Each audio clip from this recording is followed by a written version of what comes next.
Hello and welcome to today's video. In this video, we'll be taking a look at the planar decal system introduced in Modo 16.1. Decals are essentially stickers that are projected onto the surface of an object. They let you create additional details on your model, such as displacement, graffiti, and logos. Previously, decals could be created in Modo, but they were difficult to edit and were baked into your material, making it hard to make adjustments. Modo 16.1 includes a powerful toolset that makes it easy to add decals and then style them any way you like. They're fully editable and modifiable without the need to bake them into your textures, which fixes them in place. Instead of applying decals via the shader tree or baking them into a texture map, planar decals project a mesh plane containing your decal textures onto a chosen object so that the images that you want to place are layered on top of your object instead of stored in your shader. This allows you to move, scale, and rotate your decals as if they were a 3D object whenever you need to, without having to worry about how the decal is impacting your model or any additional materials. By using decals that are powered by normal and displacement maps, decals are also a really brilliant way to add complexity to a model without increasing your poly count, saving you vital processing power, something that's essential for game environments.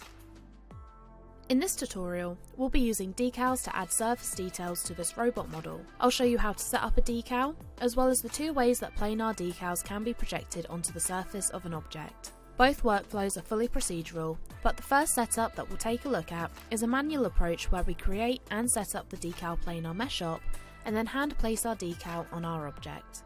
The second approach is a more automatic one, and uses the new Decals button available in the Create tab and the Mesh Paint Replica tool. By clicking the Decals button, we're able to tell Modo what decal to use as well as what mesh to project the decal on. Once clicked, we get access to the Mesh Paint Replica tool. In this tool, we can also place multiple decals as well as edit their position, size, and rotation. So, let's get started. Before we can apply our decal, we need to set one up. For this decal, we'll be using normal, ambient occlusion and curvature maps, as well as a mask. However, there aren't any set rules on what texture maps you should or shouldn't be using. So the first thing that we need to do is create a plane to carry our decal. If we hold down Shift, we get access to the plane tool in the Create tab. If we click this, Modo creates a 1x1 meter plane on the origin. Because my model is also set on the origin, I'm going to hide the visibility of it by holding Shift and then selecting all parts of the model in the items tree and then clicking this eye icon. Now we can see our plane and it should be a lot easier to set up. This size is perfect for the asset that we're using, but if you're working on a different asset, you may need to scale the plane to suit the size of your model. Bear in mind though that if you're scaling this plane before projecting it, you'll need to do so in component mode like polygon selection instead of item mode, so that the plane's overall transforms remain at 0. Now that we have a plane, let's rename it to something like Decal 1 so it's easier to keep track of later. Once renamed, select the decal and press M on your keyboard to assign a new material to the plane. This material will contain all the image maps that are being used to drive the decal. Settings like colour and diffuse amount can be left as is, but make sure to name the decal something like Decal 1 so we can easily identify which material we need to add our textures to. Once the material has been named, press OK. So with the plane and the material set up, open up the shader tree by clicking this tab at the top of the items list. In here, we can see that we have our default material as well as the material that we created for our decal. To add our texture maps to the decal material, it's as simple as dragging and dropping the maps onto the material in the shader tree. Because my maps have their roles in the file name, we can actually turn on the PBR loader, and when we drag and drop the textures into the material, their roles are automatically assigned. The PBR loader takes a look at these suffixes and then assigns the texture to its corresponding effect.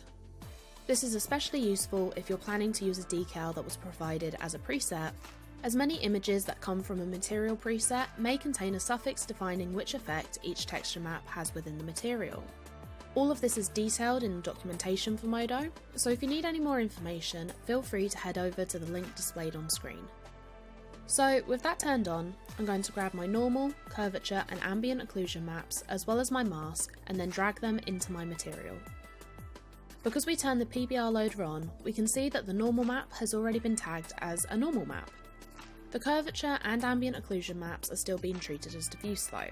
The reason for this is because by default, they haven't been defined in the PBR loader as having a corresponding effect. If we hold down Alt and then click the PBR loader again, we can actually see which texture effects have suffixes set to correspond to them. Ambient occlusion and curvature coming in as diffuse maps aren't an issue for this workflow, but if you want to automate your workflows in the future, you can really easily set a suffix in this window by typing in suffixes in the text box next to the map that you want to be imported, and then checking the checkbox next to the effect name. We can also input multiple suffixes in this text box, but make sure that they're all separated by a semicolon. Also, as a side note, I've been using the advanced viewport while creating this material. If you find that your textures or your environment lights aren't showing properly, make sure that your display viewport is set to advanced and not default by looking at this option in the top left of the viewport. All that being said, if you're not using images that have defined suffixes in the file name, don't worry, you can really easily set the roles of your textures by clicking in this effect column and then either searching for the role and then selecting it, or by selecting it from one of the options in this menu. For example, my mask has been brought in as a group mask, but we actually want it to be acting as a stencil. To change its effect, let's click on this group mask effect and then type in stencil. Once it pops up in the search results, we can hit enter or click on stencil and the effect is set. The stencil is inverted right now, so it's actually removing the decal and keeping everything that we don't want. So to fix this, let's go to the properties menu for this texture and then check invert. The mask is now inverted and is masking out everything other than our decal. With the normal map and the mask layer both set, what we're going to do with our curvature and ambient occlusion masks is select both of them in the shader tree and then click in the blending mode column to set both maps to multiply. Once multiplied, we can click and drag in the opacity column to adjust the opacity until we like the look of the decal. I'll be leaving the ambient occlusion at 100% opacity and then bringing the curvature right down, but feel free to have a play about with opacities until you get a look that you like. Once this decal is set up, we can also save it out as a material preset so we can reuse it in other scenes without needing to set our material up each time. We can do this by right-clicking on our material in the shader tree and then selecting Save as Material Assembly preset within the Presets submenu. Once clicked, the Save Preset window opens. In this window, click Save Preset. In the Explorer window that opens, give your material preset a name and a place for it to be saved, and then click Save. Once saved, you can really easily drag and drop your material preset into the shader tree, and all the effects, blending modes and opacities that we just set are preserved. Okay, so now that we have our materials and our textures set up, we have a decal that can be projected. Now that we have a decal, there are two ways that we can project it onto the surface of our mesh. The first method that we're going to take a look at is by manually setting up the planar decal mesh operation and then placing it on our mesh. So the first thing that I'm going to do is move our decal off the origin of the work plane, just so it's a bit easier to access. As mentioned before, whenever we need to move our decal, we need to move it in item mode instead of component mode, so we can keep our transforms at 0. It's important to do this because if the transforms aren't at 0, the decal might not project properly. This also applies for the model that you're projecting on as well. If there are any transforms on your model, such as rotate or position, they need to be frozen so that all of the values are back to 0. Our asset is already frozen, but if you need to freeze the transforms on a model, you can do so by clicking Freeze in the Items Property menu, and then selecting which transforms you want to freeze. To move the decal, press 5 on your keyboard to enter item mode, and then click on the decal. Once selected, press W to activate the transform handle, and then click and drag that handle to move the decal off to the side slightly.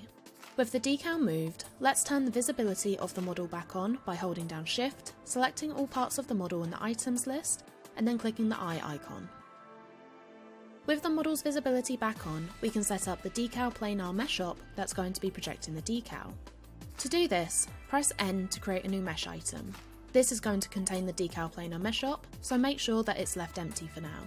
To keep the items list manageable as we add more items to the list, let's also rename this mesh item to something like floating decal. Once that new mesh item is created, open the Mesh Operations viewport. If you're working in the Modo layout, this is done by clicking this button next to the items list. With the Mesh Operations viewport open, click Add Operator. In the menu that opens, type decal into the search box and select decal planar from the results. Once selected, the Create Decal Planar Mesh Operation window opens. In this window, we can determine the mesh that we want the decal to be placed on, as well as the decal that we want to place. In the Target Mesh parameter, we're going to select the mesh that we want the decal to be placed on. I want my decal to be placed on this chunk of mesh, so let's select Side from the drop-down. In the Source Planar Mesh parameter, we're going to tell Modo which decal we want to project onto the target mesh. We only have one decal in the scene right now, so let's select that from the drop-down. Most of the other settings in this window can be left as is, but we should take a look at offset before clicking OK. What offset does is determine how far from the surface of your mesh that the decal will sit. If we leave it at 0, the decal will actually be intersecting with the mesh, meaning that we might get some display issues.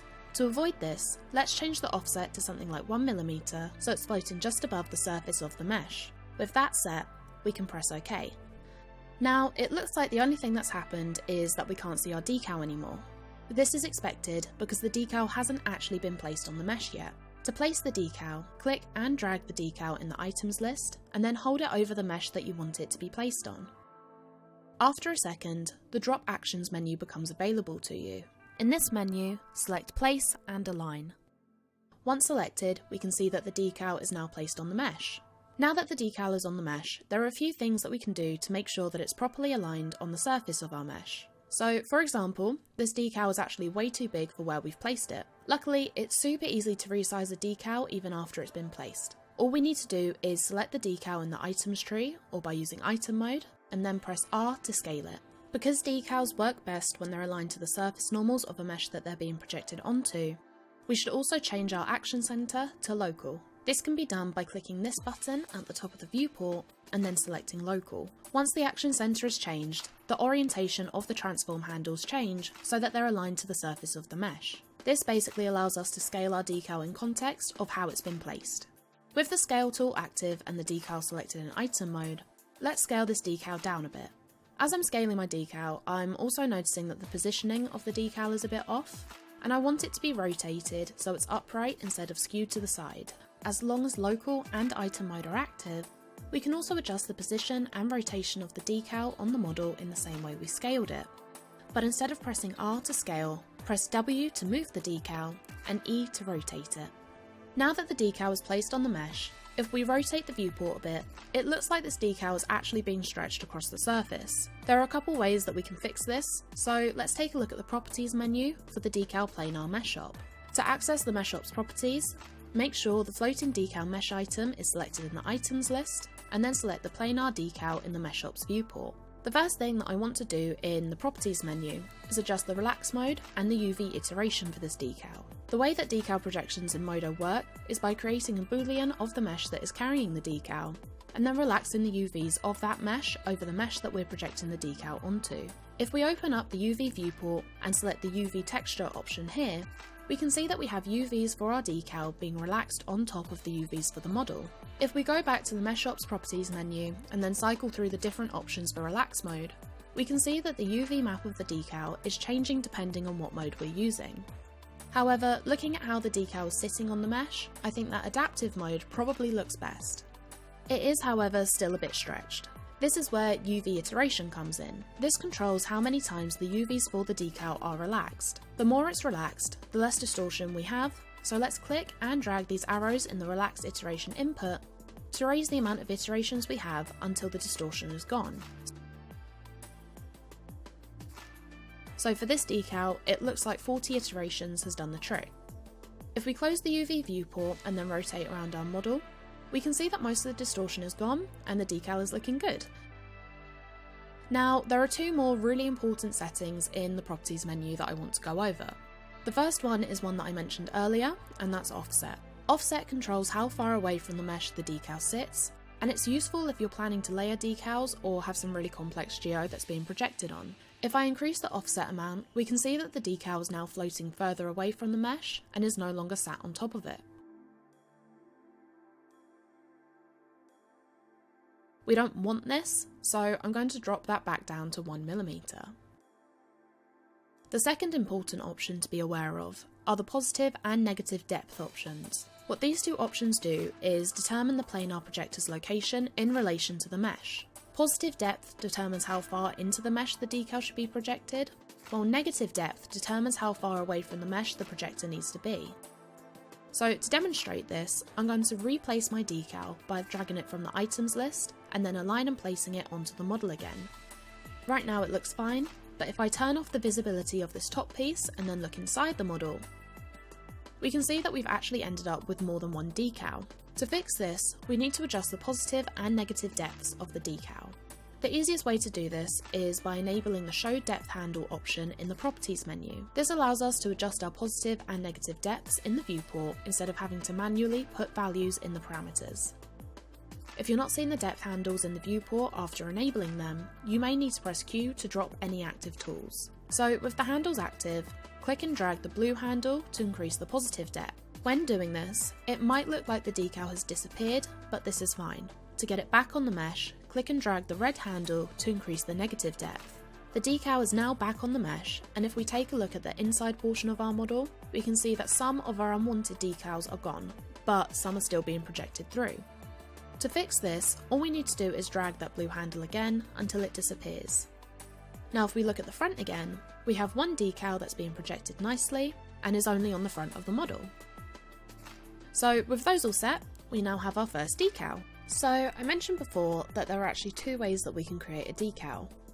The first is the manual setup that we just went over, but the second is an automated setup that can be accessed by clicking the Decals button available in the Create tab. But before we can do that, we need to make sure that we have some decals in our scene. We already have one set up from earlier, but the really cool thing about the Decals button is that we can use multiple decals at once.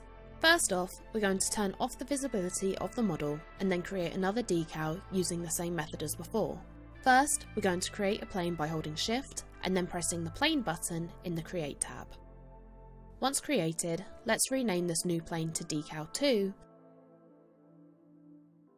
and then with the new plane selected, let's press M to create a new material. Name this material Decal 2 or something similar so it's easier to find in the shader tree, and then press OK. Once the material is created, let's go to the shader tree so we can apply our maps.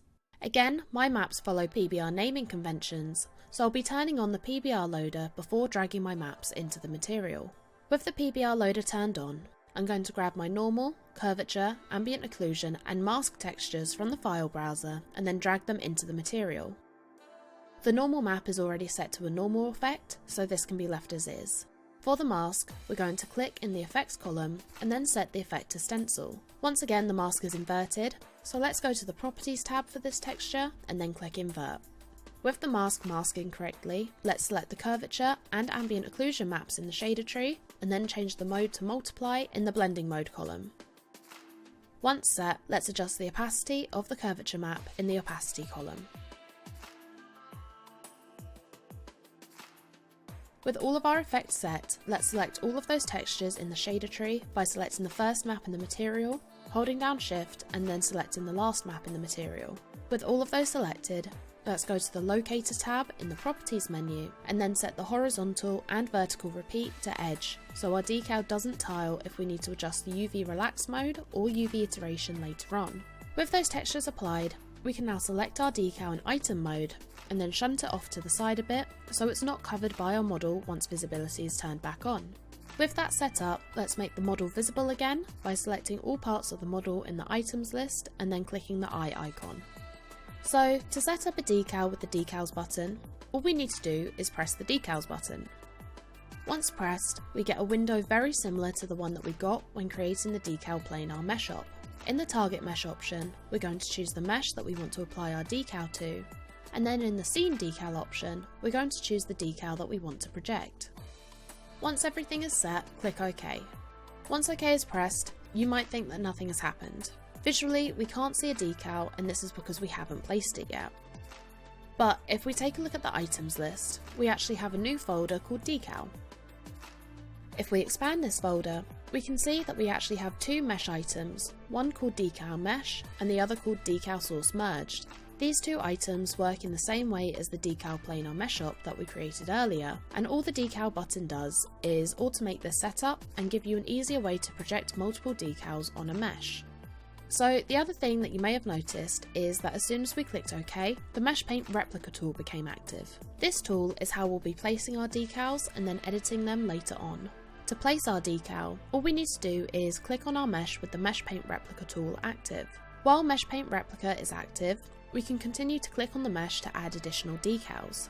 However, if you want to change the size of the decal before you place it, all you need to do is hold down your right mouse button and then drag to change the size of the brush when placing them. A really cool thing about this method of creating decals is that it also works off replicators, which means that as long as we don't drop the tool, we can continue to apply multiple decals in one go. As we apply more decals to our mesh, if we go back to the items list, we can see that there's now a folder called Decal2 Replicator. If we expand that folder again, we can see that we now have a point cloud and a replicator in that folder. The replicator basically acts as a container for all of our placed decals, while the point cloud holds all the information as to where our decals are being placed. Earlier I mentioned that you can manage multiple decals using the decal button and Mesh Paint Replica. To do this, all we need to do is create a second decal using the decals button, and then switch between the two by changing the decal in the item parameter under Replica Effector in the tool properties in Mesh Paint Replica. So let's start by setting up that second decal. Press the decals button again, and then assign the mesh that you want to project a decal onto in the target mesh parameter. Once set, select the decal that you want to project in the scene decal parameter and press OK. Once pressed, we can draw the new decal onto our mesh. If we decide that we want to use our previous decal again, all we need to do is go to the Tool Properties menu to the left of the viewport and then scroll down to the Replica Effector menu. In this menu, if we change the item to our other decal and then place it on our mesh, we can see that we've swapped out the decal that we just made for the decal that we had before. Now, this is all good, but what if we want to change the size or placement of our decals after we've placed them? This is really easily doable in the Mesh Paint Replica tool by clicking the Edit Mode button at the top of the Tools Properties menu. Once clicked, these blue squares appear on your decal. This means that they're editable. However, please be aware that the decals that become editable are driven by the decal that is set in the item parameter that we just changed. If you have multiple decals that you want to edit, you'll need to swap between them in that item parameter to make them editable. Once edit mode is enabled, you can click and drag your decal to move them on the surface of the mesh, or click and drag this circle to rotate them. If you want to change the size of your decal, you can select the decal, type in a new size in the size parameter in the Tools Properties, and then click the decal again to resize it. If you want to draw more decals on your mesh, you can exit edit mode by clicking the standard mode button and then clicking on your mesh. So I mentioned earlier that offset is used to control how far from the surface of a mesh that the decal sits. This is especially important when layering decals on top of each other. If we move our screw decals so that they're sat on top of this recessed decal, we can see that these bolts aren't really sitting on top of that first decal. This is because both of them have an offset of 1mm, so they're actually sitting the same distance away from the surface of the mesh. However, it's really important to note that the offset in the Mesh Paint Replica tool and the offset in the Decal Planar Mesh Up do not operate in the same way. If we click and drag this handle while edit mode is active, we can see that the decal isn't actually moving any further from the mesh. What's actually being moved is the plane that's projecting the decal and not the decal itself. If we want to move the decal off the surface of the mesh, we need to adjust the offset in the Decal Planar Mesh Up. I mentioned earlier that when a decal is projected, it's essentially creating a boolean of the plane that's carrying the geometry. So to move that boolean above the mesh, we need to edit that directly. If I move the decal on my mesh so it's wrapping around a corner, we can see what I mean a bit better. The boolean that's being created by the Decal Planar Mesh Up is being projected onto and is conforming with the surface of the mesh, while the plane carrying the decal is not. If I click and drag on this handle, we can see that the plane is moving further away from the mesh, while the decal is staying in the same place. If we move that decal back so it's overlapping the recessed one, it may look like the decal is sitting on top of the other one, but in reality, only the plane containing the decal has been offset and not the decal itself. So to change the offset of the decal that's been placed on the mesh, we need to select the decal mesh item in the folder that was created when you created the decal that you're currently editing. For example, I'm editing the second decal that I made, so I'll be selecting the decal mesh item in the decal 2 folder. Once selected, select the decal op mesh op in the mesh operations viewport so we have access to the mesh op's properties. In the properties tab, let's change the decal's offset to something like 2mm. That offset plane is actually now getting in the way, so let's grab that transform handle in the viewport and then drag it backwards so it's back to 1mm or thereabouts. With that moved, we can see that our decal is now sitting nicely one on top of the other. While we're in edit mode, let's also adjust the size and positioning of these bolt decals. To do this, select the decal that you want to move in the Tool Properties menu, and then input a size that you want your decal to be in the X, Y and Z size parameters. To change all of these parameters at once, you can click this icon in the parameter input to carry changes through to all inputs. Once I've determined a new size, I'm also going to change that offset to 1mm so we don't end up with a decal plane floating above our mesh again, and then click and drag our decal into place. As we move the decal, we can see that it resizes and the floating decal stays at 1mm. A really cool thing about Modo in general is that once you adjust the options within a tool, those changes are stored until they're manually changed again. This means that all we need to do to get these other 2 decals to match the size of the one that we just moved is click on them and then drag them into position. With those decals now in place, let's go back to the decal planar mesh op properties. While adjusting the offset of our decal, you may have noticed that all of the bolt decals also had their offsets changed. This is because any changes in the mesh op are carried over to all decals being driven by that mesh op. This means that you don't have to manually change the offset or positive and or negative depths of your decals individually. Speaking of positive and negative depths, changing the depths of a decal created by the Decals button is exactly the same as adjusting a decal that was manually set up. All we need to do is select the mesh item containing our planar decal mesh op and enable Show Depth Handles in the mesh op's properties. If we press Q to drop the Mesh Paint Replica tool and then enable the depth handles, we can adjust the positive and negative depths of our decals in the same way that we adjusted them earlier. As with when we changed offset, these changes are applied to all of the decals that this mesh op is driving. Because we dropped the Mesh Paint Replica tool to enable the depth handles, you may be thinking that there's no way to keep editing our decals or place new ones. This isn't the case, and it's really easy to reactivate the Mesh Paint Replica tool and place additional decals or edit ones that we already have. All we need to do is activate the Mesh Paint Replica, either by clicking the button in the Create tab, or by right-clicking the Mesh Paint button and then selecting Mesh Paint Replica from the menu that appears to activate the tool. As long as your decals are properly set in that item parameter, you are able to place more decals or enter edit mode to continue to edit them. And there we have it, a quick and easy way to create and layer multiple decals on a mesh without having to set up complex projections. For more information on Modo, such as documentation and additional tutorials, head over to learn.foundry.com/Modo.